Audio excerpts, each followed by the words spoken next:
오늘 본문은 예루살렘 공의회에서 야고보의 최종 판결 내용의 두 번째 부분입니다. 첫 번째 판결은 이방인을 괴롭게 하지 말라 그러면서 할례가 구원의 조건이라고 강조하는 그 모든 것들, 또 율법을 지켜야 한다고 하는 것은 이방인을 괴롭게 하는 일이다, 그 얘기를 하고 있습니다. 두 번째 판결이 20절과 21절 내용인데, 여기에서 할례 문제는 이방인에게 구원에 대한 문제였다면, 이 20절과 21절 나오는 세 가지 문제는 이방인들이 갖고 있는 문제에 대한 유대인들에 대한 불편함이라고 할 수 있겠죠. 세 가지를 이야기를 하고 있는데, 우상에 더러운 것과 음행과 또 목매어 죽인 짐승이나 피를 먹지 말라, 이 세 가지를 이야기합니다. 너희들이 기독교인이 되었다면 이제는 당시 이방인들이 이 세 가지는 당연하게 여겼던 그런 일들이었는데, 그런 것은 이제 금해야 한다, 이렇게 처방책을 내렸습니다. 여기서 우상에 더러운 것이라는 것은 이교도의 우상에게 제물을 바친 음식을 말합니다. 그 음식을 시장에다 내다 팔았어요. 고린도전서에 보면 그런 이야기가 나오죠. 당연하게 사 먹었어요. 왜냐하면 훨씬 쌉니다, 이런 거죠. 예를 들면 쇠고기가 한 건에 예를 들어서 좀 비싸게 쳐서 10,000원이라고 칩시다. 그러면 우상에게 바쳐진 음식은 한 2,000원, 3,000원밖에 안 합니다. 그러면 가난한 사람들이나 서민들은 똑같은 고기인데 뭘 이러면서 이제 우상에게 바쳐진 음식을 사 먹으려고 줄을 섰거든요. 이런 일들이 보편적인 그들의 문화예요. 그러다 보니까 이것을 하지 말라, 첫 번째고, 두 번째는 음행의 문제를 이야기했습니다. 이 음행은 윤리적인 부분이 아니고 종교적인 부분이었습니다. 당시 그들은 그 신전에서 제사하는 모습들이 있잖아요. 그러니까 이런 거죠. 기독교로 개종하기는 했지만 아직까지 자기들이 이전에 믿었던 그런 행위, 이런 것도 벗어버리지 못하고 함께 습관으로 가는 거예요. 신전에 가면 여사제들이 있단 말이에요. 모든 제사가 끝난 이후에 마지막 피날레는 뭐냐면 여사제와 관계를 맺는 겁니다. 이런 일들이 보편적인, 그것이 종교 의식이었어요. 그거 하지 말라는 거예요. 세 번째는 목매어 죽인 어떤 짐승이나 피를 먹지 말라는 겁니다. 이 목매어 죽인 것을 먹는 것은 그 속에 피가 있기 때문에 먹지 말라는 것이고, 또 하나는 피 자체를 먹지 말라. 왜냐하면 그 속에 레위기에 보면 사람의 피나 짐승의 피 속에 피의 생명이 있기 때문이다, 그런 얘기합니다. 이 세 가지는 유대인들이 끔찍하게 싫어하는 거였어요. 아무리 기독교인으로 개종했다고 해도 이방인들이 이런 짓을 하면 같이 할 수 없다는 것이죠. 그래서 이 상황을 잘 알기에 야고보는 이방인 기독교인들에게 세 가지를 반드시 금해야 된다. 이 판결은 유대인들로 하여금 상당한 마음을 누그러뜨리는 그런 일이 되었습니다. 당시 이방인과 유대인은 너무 달라도 너무 달랐어요. 얼굴만 비슷하지 너무 다른 거예요. 일단 전통, 관습, 사고방식이 너무 다릅니다. 지난번 그런 얘기했죠. 식사할 때 유대인들은 반드시 정결 의식을 행한 이후에 식사합니다. 우리가 단순히 손 씻는 그런 수준이 아니에요. 이것은 의식이었어요. 그런데 이방인들은 그냥 먹거든요. 이러니 서로 안 맞아요. 이런 상황에서 기독교인이 되었으면 이제 유대인과 이방인들이 물과 기름 같은 이 상황에서 서로 대화할 수 있고, 또 뭔가 또 마음과 마음이 통할 수 있고, 이렇게 하려고 그러면 적어도 이런 부분들은 좀 개선해야 된다는 것을 말하고 있습니다. 그러니까 이렇게 바꾸어 나갔을 때에 세상과 접촉할 수 있고, 또 교회 안에 있는 유대인 그리스도인들과도 접촉이 가능하고 서로 융화를 이룰 수 있는 그런 중요한 부분입니다. 그러니 당시에 유대인들은 이 세 가지는 이방인들의 미개인 취급한 이유는 여기에 있었거든요. 그런 부분들을 언급하고 있는 것이죠. 자, 여기서 중요한 진리를 깨닫게 되는데, 하나는 뭐냐면 여기서 신앙에 대해서 진리에 대해서는 타협 불가. 이것은 절대적인 거기 때문에 타협하면 안 된다는 것이고요. 그러나 전통과 문화에 관련된 것은 때로는 수용하고 이해하고 양보할 수 있어야 된다. 이 점을 이야기하고 있습니다. 가끔 교회가 분란이 일어나는 것 중에 보면 진리 때문에 아니고 전통이나 문화 때문에 그렇게 교회가 나눠지는 경우가 있습니다.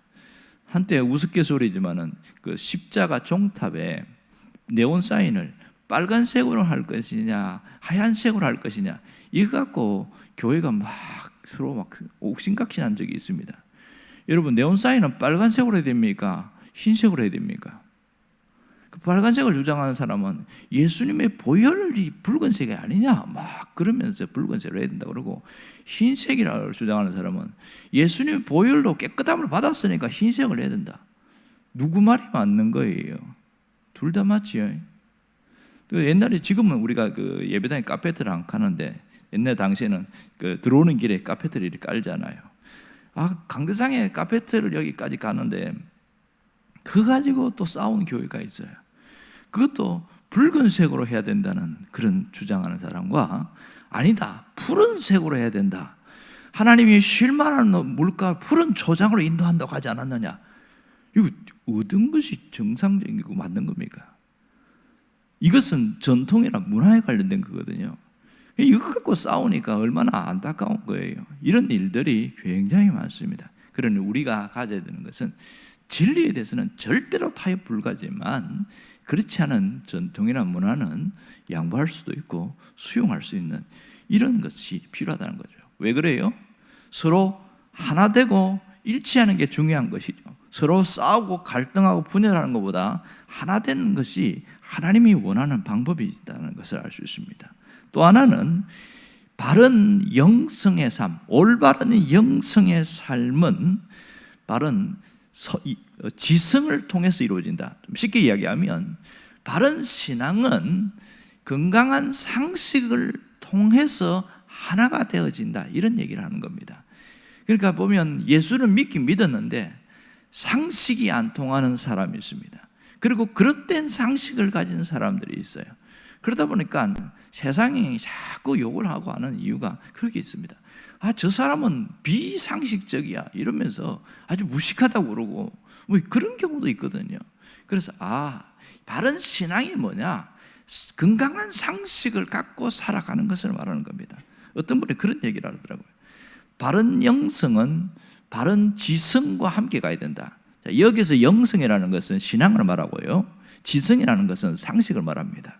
그러면서 영성은 지성을 통해서 인간의 삶이 구체적으로 나타나고, 또 지성은 영성을 통해서 바른 방향과 목표를 설정할 수 있다. 하여튼 똑똑한 사람들은 말을 어렵게 해요. 그러니까 이런 거예요. 상식과 영성이 함께 갈 때에 누가 봐도 존중받고 인정받을 수 있다, 뭐 이런 얘기가 되는 것이죠. 그러나 신앙은 있고 상식이 무너져 버리면 삶 자체가 그냥 어디로 가는지 모르는 거예요. 저 사람은 신앙은 너무 좋은데 왜 이게 상식에 어긋난 짓을 할까? 이 사람은 신앙조차도 그냥 인정을 안 해버리는 그런 일이 생기는 거죠. 거꾸로 이 상식, 지성은 있어요. 상식은 있는데 신앙이 없으면 어떻게 될까요? 저 사람 진짜 예수 믿는 사람 맞아? 머리만 똑똑하구만, 이렇게 되어지니까 이 두 가지가 함께 가야 된다는 거죠. 그러니까 올바른 신앙을 가진 사람들은 이 건강한 상식, 그릇된 상식이 아닌 건강한 상식으로 함께 가야 된다는 것을 강조하고 있는 겁니다. 그래서 우리가 목적은 뭐예요? 조화를 이루는 거고 하나 되는 것이죠. 서로가 서로를 통할 수 있는, 소통할 수 있는 관계로 이어지는 겁니다. 우리가 주님을 위해서 나 자신의 권리를 기꺼이 포기할 수 있는 그러한 삶을 사는 것이 바른 신앙인의 삶이라는 것을 알아야 됩니다. 때로는 내 스타일과 안 맞아요.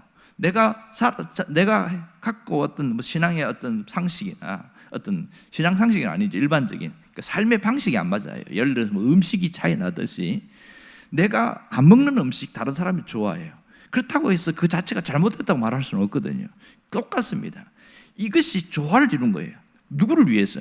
주님을 위해서 양보할 수 있고 또 받아들일 수, 수용할 수 있는 그런 마음이 진정한 영성의 삶이라는 겁니다. 우리가 이런 진정한 신앙, 진정한 영성의 삶을 살아갈 때에 이 세상이 조금 더 밝아진다는 사실입니다.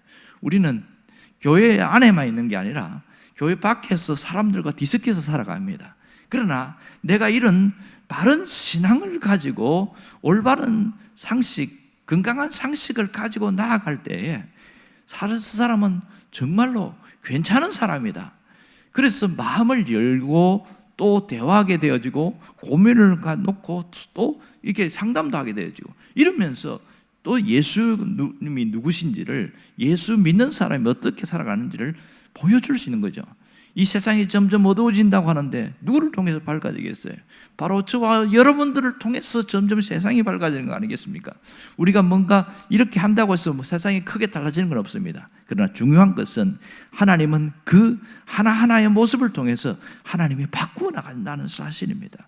이것이 우리의 삶, 신앙인의 삶이라는 것을 놓치지 않기를 주의 이름으로 축원합니다. 기도하겠습니다.